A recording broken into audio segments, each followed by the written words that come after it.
in answering that question, I suggest that we approach it from two directions. One is purely theological. The Holy Spirit is the third person of the Blessed Trinity.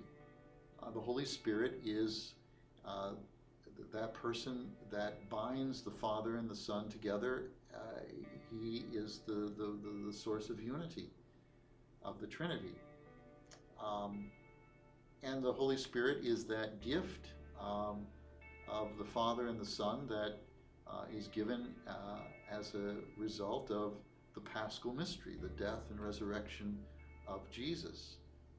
As Jesus says in the Gospel of John, unless he Jesus, returns to the Father, the Holy Spirit cannot come. So after the ascension of Jesus, the return to the Father, the Holy Spirit then comes to us.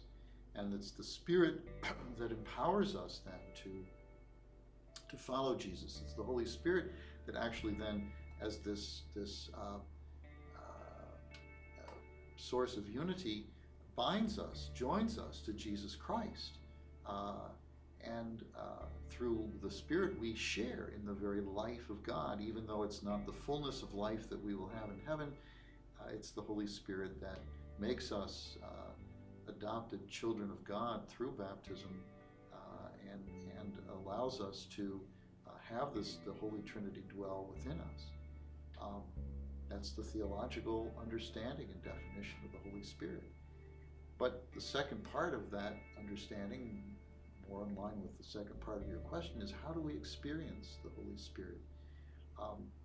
And the Holy Spirit, there are the gifts of the Holy Spirit that we talk about: courage, understanding, wisdom, fear of the Lord, and so forth, and fruits of the Holy Spirit, peace.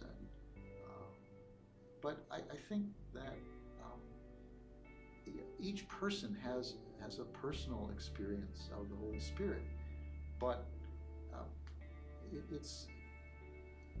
I think that we have a recognition that the Spirit is that influence, that energy that allows us to overcome temptation, that energy that allows us to do good works, that energy that allows us to be faithful to our life vocation. In my case, to be a priest, and in the case of so many people, to be married. The Holy Spirit is that energy that allows us to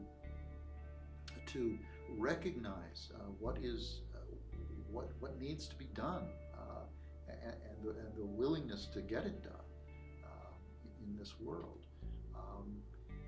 And I think the Holy Spirit is that energy, that wisdom, that unties some of those great knots that we sometimes experience. I know for myself, after spending 9 years in the seminary, being that close to being ordained a priest, I had this terrible sense of doubt. And I didn't ask to be ordained a priest when my classmates were ordained. And I just struggled.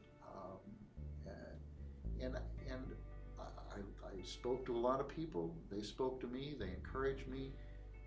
And at the end of the day, I did seek ordination to be a priest. And I know that it was the Holy Spirit that helped me to untie that knot so that I was able to respond to God's call to be a priest.